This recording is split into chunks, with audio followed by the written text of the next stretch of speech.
will praise you, O Lord of my heart. I will tell of your wonders on earth. I'll be glad and rejoice in your life. Sing praise to your name, O Most High. Let's just go to the Lord in prayer again. Yes, Father, how great are your mercies. How wonderful you are to your children. Father, thank you that we can praise you for the testimonies we've heard, how you reach out when we cry out. Lord, you meet us when we are alone, and you always care. So we thank you for that in the wonderful name of Jesus. Amen. We are carrying on in our series in 1st and 2nd Timothy, which is called the Protect, the Practice, and Proclaim the Gospel. The gospel is the core of what we are Christians are busy with in this earth. Jesus is the core of who we love, who we live for, our center of our being. But what we are busy with as a church is the gospel.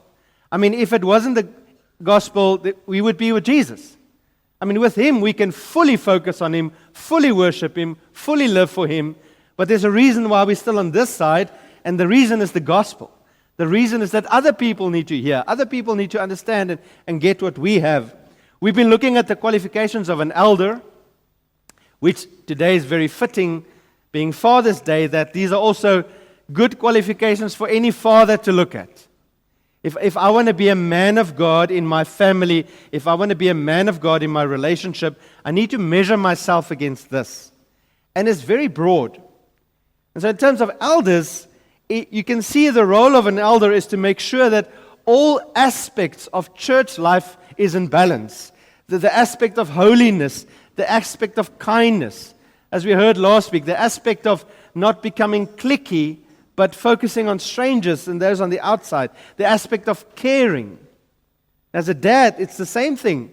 In my relationship with my wife and my kids, I need to make sure that this is a place of holiness, our home, a place of kindness, a place of caring, a place of giving. And what we'll see today, that it's also a place of truth. It's a place where we need to protect and spread the truth of God. That's why the qualification we look at today is this idea that an elder needs to be able to teach. You can open your Bible there to 1 Timothy 3. We are going to read from verse 1 to verse 7. And before Roseanne comes and read, let's just first pray. Yes, Father, we are so grateful that we have your word. Where would we be? Where would we be in darkness trying to figure out things for ourselves? But you have given us the lamp for our feet, the light for our path. To help us not just to read, but listen and be changed by you. We pray this all in Jesus' name. Amen. Good morning. Everybody hear me? I'm reading from 1 Timothy 3, verses 1 to 7. The saying is trustworthy. If anyone aspires to the office of overseer, he desires a noble task. Therefore, an overseer must be above reproach, the husband of one wife, sober-minded, self-controlled, respectable, hospitable, able to teach, not a drunkard, not violent, but gentle, not quarrelsome, not a lover of money.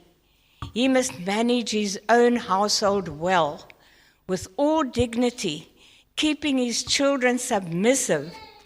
For if someone does not know how to manage his own household, how will he care for God's church? He must not be a recent convert, or he may become puffed up with conceit and fall into the condemnation of the devil. Moreover, he must be well thought of by outsiders, so that he may not fall into disgrace, into a snare of the devil. That's the read. Thank you, Roseanne.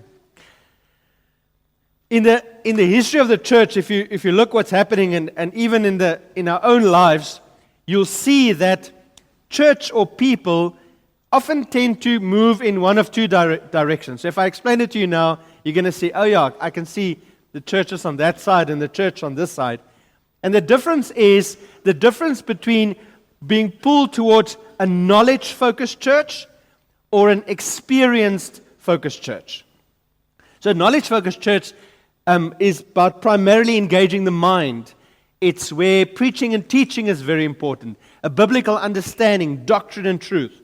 So churches that are hyper-focused on this, that you go home after a meeting and you feel it was a good meeting when something has been revealed to you and there's new light on something that you didn't understand, or you've been inspired or encouraged again to follow God's word.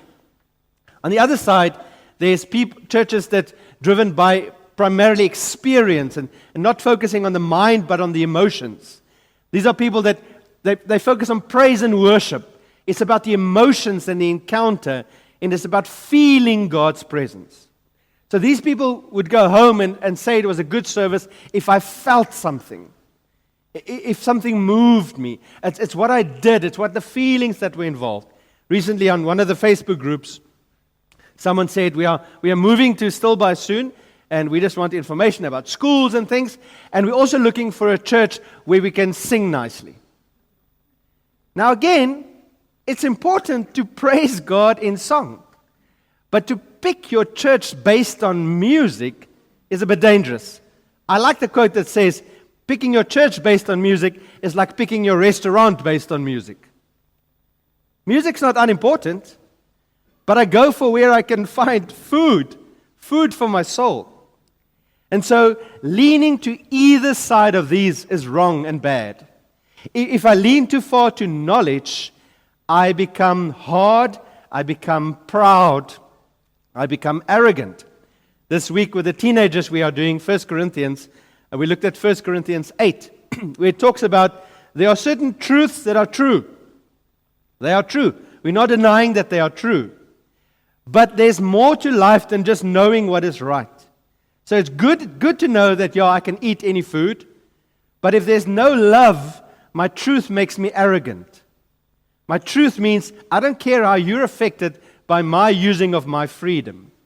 Where truth should always go with love and compassion. You can be filled with knowledge and not be saved. You can know everything about the Bible and not be saved. Jesus himself said it in John 5:39. He says, you search the scriptures because you think that in them you have eternal life.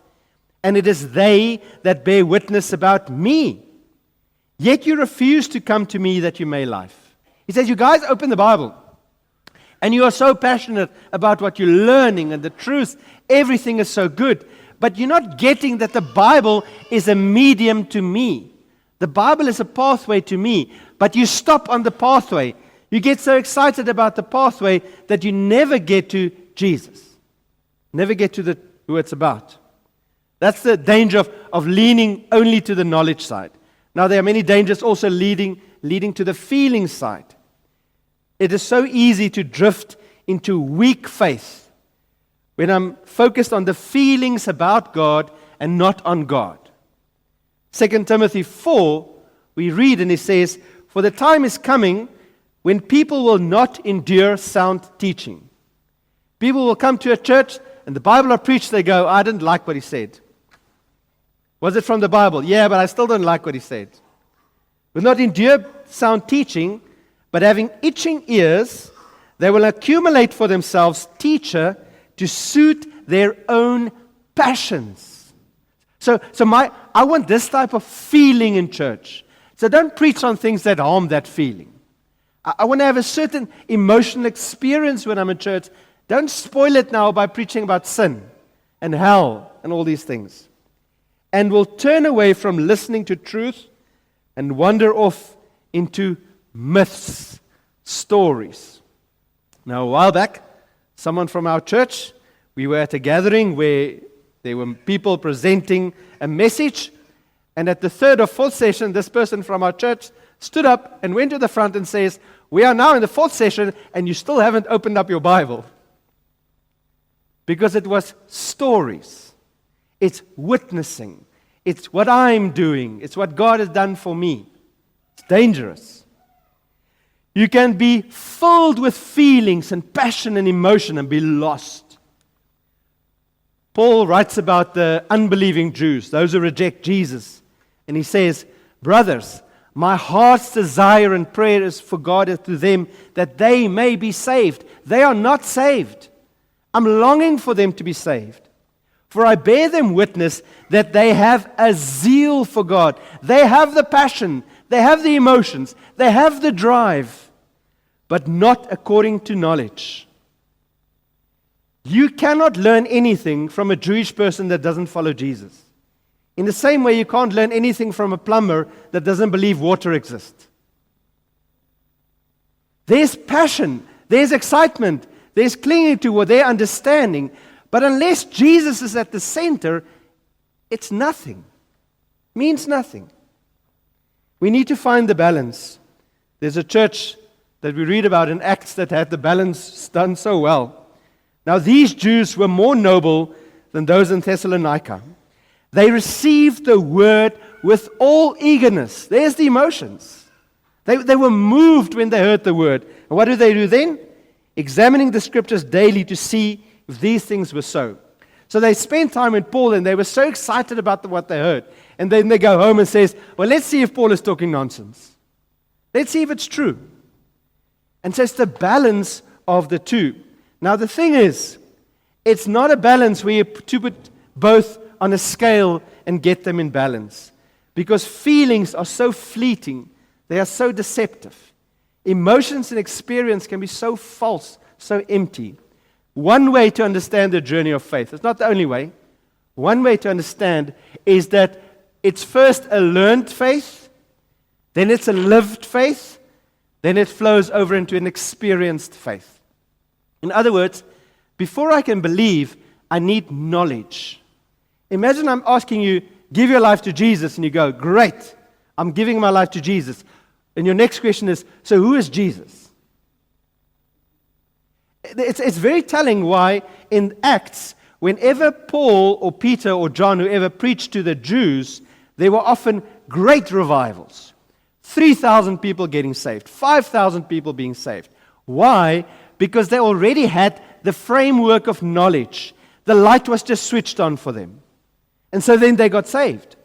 But whenever they worked in Gentile churches, there was a trickling in of believers. Paul sat for 2 years to explain to them, this is Jesus, this is God, this is who He is, this is what He's done. They needed the knowledge before they can make the submission and before they can come to faith. So faith is first a learned faith, then it becomes a lived faith. Now sometimes here's emotions but involved, sometimes not. A lived faith says, what I know I'm now going to do, I'm going to live faithful actions. I'm going to love. I'm going to serve. I'm going to be obedient to God. I'm going to work on my character. So a learned faith becomes a lived faith that then becomes, an experienced faith.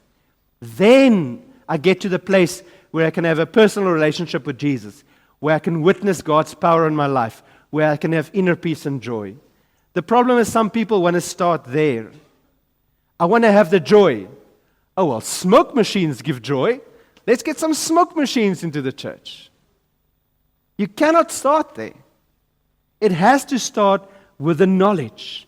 Who is God? What did He do for me? What is He doing for me? So back to our passage on elders. That's why it's so important that elders must be able to teach. Teach what? The Word. If my role is to come and stand here and tell you about all the wonderful things I know and all my wisdom, we might as well all go home. My only role is to stand here and to say, this is what God sees. Let me help you understand it. This is what God says. This is what God wants you to know. Let me help you to apply it. Only God's knowledge, only God's wisdom, never my own. And so to understand that is to mean that an elder must be able to understand the Word, explain the Word, unpack the Word, make the Word practical into your life. That's the role of an elder. And to be able to do that, we need to know that teaching is both a gift and a skill. It is a supernatural gift from God to be able to unpack the Word in a way that I can't brag about my ability to do it. Elders can't brag because it's not me. It's just a gift I received, as any other spiritual gift. But it's more than a gift. It becomes something that I must work on to get better at. We had the guy, Apollos, that was so passionate about preaching and stuff, and then Priscilla and Aquila saw, no, this guy needs some help. So they took him to the side, and they helped him to train in how to do it, how to be a better teacher. So elders must be scholars of the Word. They must do meticulous studying. They must get involved in the academics of the Word. Now again, I know that is a swear word in some churches. The moment you start about academics and studying, then it's like, no. The Bible is something you must just feel. You must just take it in. Don't get academics involved. A true church does not fall for the anti-intellectual bias that entered many churches. A true church doesn't leave out the mind, because it says, love the Lord with your body, soul, heart, strength, and mind.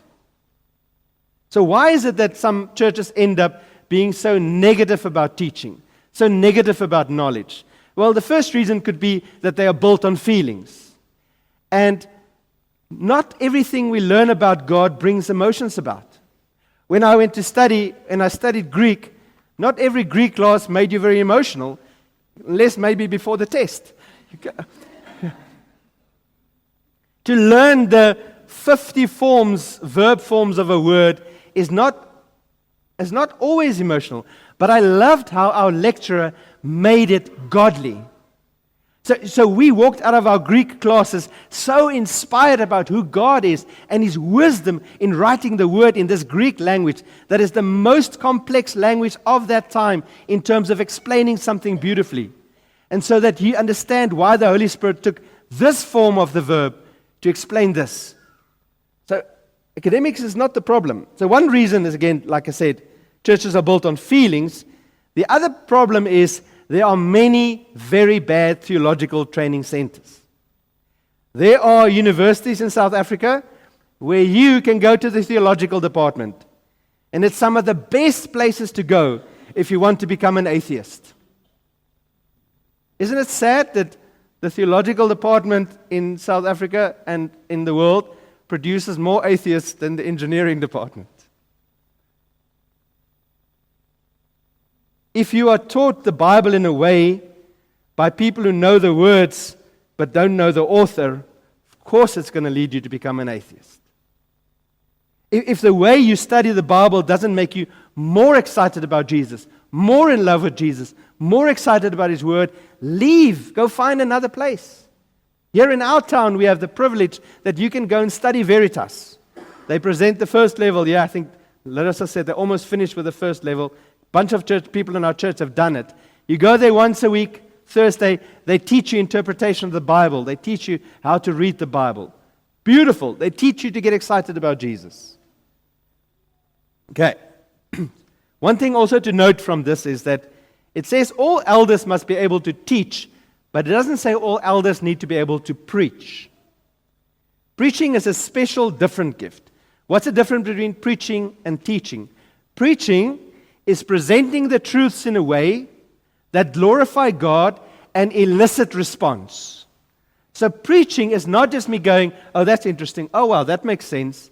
Preaching is me going, oh, Lord, thank you for speaking to me. I want to change. I want to worship you. I want to be more like you. That's the role of preaching. Now, good preaching includes teaching, but not all people, not all elders are called to be preachers. Now, the next question is, does this mean that only elders teach? We said right at the beginning that we're dealing with the qualifications of elders, but most of them are things that all Christians should aspire to. All Christians can, and especially fathers, you can aspire to it. So does that mean that everyone teaches? Yes and no. Not everyone will be called to teach in a church setup. Men are called by God to teach and to preach His word in the corporate gathering. But there are many other teaching roles that God gives to everyone. If you're a woman here, and it says older women, so if you consider yourself not that young anymore, you qualify. Titus 2 verse 4 says, older women teach younger women. So I've got to ask myself, if I consider myself not a younger woman in church, am I actively pursuing places where I'm in connection with younger women to teach them? Now that could firstly, obviously be if you have daughters.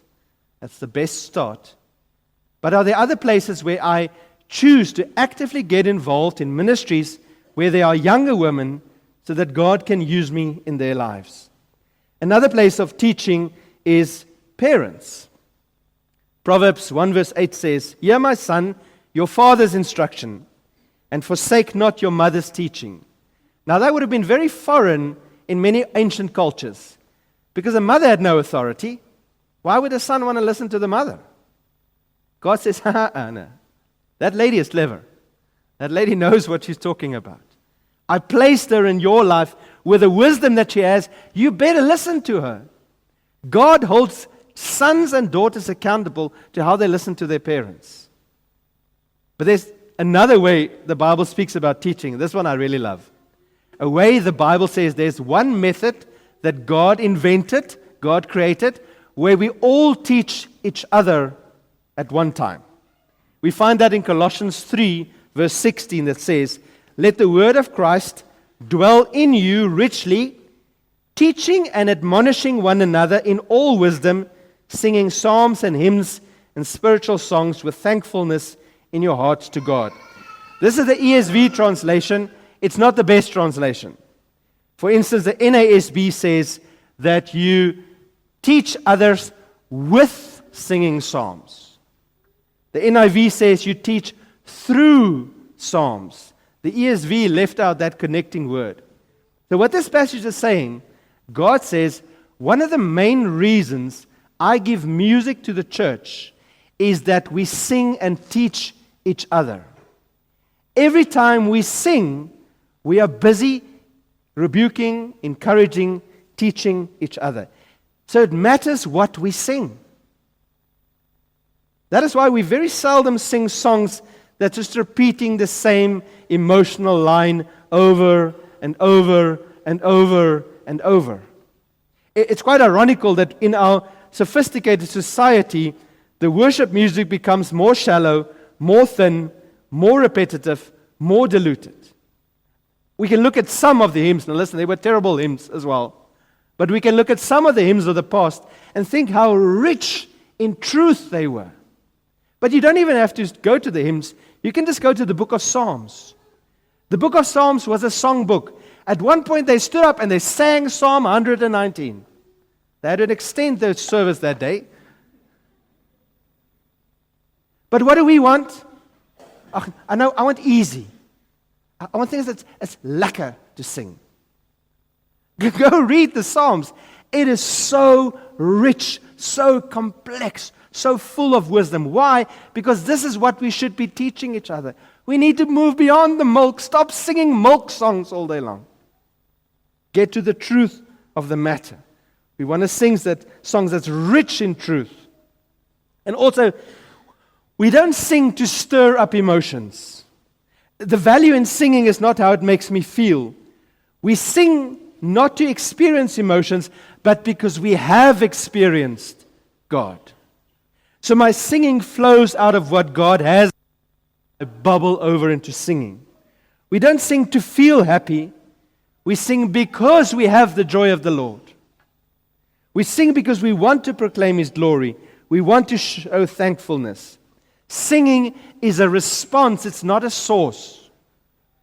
It's Saul who, when he felt bad, said to David, sing until I feel better. And it didn't work, as the spear in the wall attested. You can't sing to make you feel better. You go to the Lord until you feel better, and then you sing about it. That's God's model. So as we learn today that singing is how we teach and remind each other of the great truths of Jesus and His salvation. So in conclusion, if we go back to this journey, somewhere, I'll get there. Back to this journey. This is the goal where the role of knowledge and experience. Now, if you think of your spouse, if you got married, it starts with knowing. Any relationships that starts with feelings don't last if it doesn't go into knowledge very quickly. So if it was just how I felt about this lady, then I have a fantastic Hollywood wedding that lasts a year until I feel more about another lady and then I move on. No, it starts by I get to know someone and I want to know everything about them.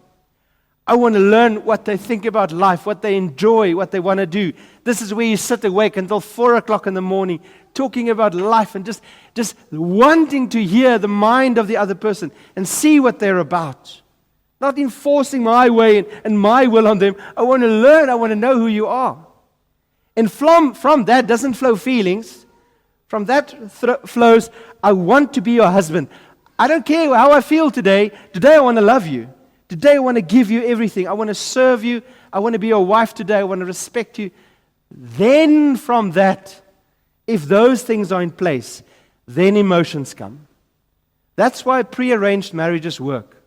Because they get this. They get that, wow, my parents picked a person for me who thinks about life and the Word and God like me. Now we're going to love each other. We're going to serve each other. We're going to do life together. And as that wonderful song in Fiddler on the Roof tells us, at one point you realize, hey, we love each other. If that's not love, what is? Then suddenly the closeness and the wanting to be in the presence and the sharing and the joy comes. And that's exactly the same with God. Don't build your relationship on God on feelings. Feelings are fleeting. Feelings are fake. Know who He is. Obey Him and experience Him. So you must ask yourself, in that pool, where am I too far? Am I too far to the knowledge part? I can miss God because I focus so much on knowledge. Even worse, something that can happen, not worse than missing God, but worse in your experience. You have some people in church, and it's not only men, but it's often men, that they would be here, and we would sing, and they will sing, "The Lord is wonderful, it's good to be in His presence, He fills me with joy." And then when you speak to someone, then they say, well, that's just who I am. I'm a very pulled back person. I have a stoic sense of life. I don't get excited about things. Until they watch rugby.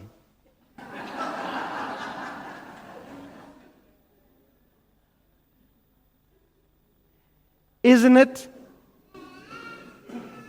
evil that we give our emotions to a sport, but not to the Lord? Isn't it evil that I get moved more by a bunch of 15 guys kicking an egg ball around than about the Lord who saved me? Shouldn't I have more when my team lose? Man, don't meet that guy on a Monday. But do I have the same deep emotions when I go through difficult things in life I don't understand? There's a lady here this morning that spoke to me about something she learned that is just so difficult to understand. And it's good to have emotions in that moment. It's good to cry out to God and say, God, help me because I don't get this. But if you switch off your feelings and your emotions for church, something else is going to take it. Something else is going to demand it, and that's going to take your worship. That's what's going to happen. So if you're too much into knowledge, experience is a part of it. Now, if you lean too much to feelings, that's the quickest way to become an idolater. Because what happens? I meet the real Jesus, but there's certain things I don't like about Jesus. He tells me to stop my sins. He tells me that divorce is a sin. I don't like that part. So I'm going to build myself a different Jesus that makes me feel better about myself. And I'm going to worship this Jesus. And I'm an idolater. You know what? One thing that excites me about our church is that one of the reasons people end up at our church is because they say, we come from churches that were running on emotions and feelings and experience, and we realized after a couple of years, we've never grown. We're still where we were when we started. So praise God that we can come to His Word and grow and change and be challenged. So I want to end with this. Pray for the elders. Pray for the fathers. Pray for elders to love the Word, to study the Word, to love people, to live the Word, and to teach the Word. And pray for fathers, Lord, and to love their families, and to study the Word, and to live the Word, and to teach the Word into their families. Let's pray together. Father, thank you that we can praise you from the mouths of babes. Lord, thank you that we can come into your presence, and it's far more than a feeling. It's far more an exposure that we have to work up at sustaining. But that we come to you because of truth. We can be so settled in who you are. We can find our peace in our joy in who you are and what you do and what you have done and what you will do and how you're intervening today and how you're meeting us today in our deepest, darkest moments. Thank you, Lord, that this journey of knowledge into obedience, into life is so good. Not easy, but good. So, Lord, we want to pray that we will never lean over too far to knowledge and forget it's about you and forget the love for others. We live and leave so much into emotions that we ignore the parts we don't like. Father, bring us to your way, your truth. We pray this all in Jesus' name. Amen. I will praise you, O Lord of my heart.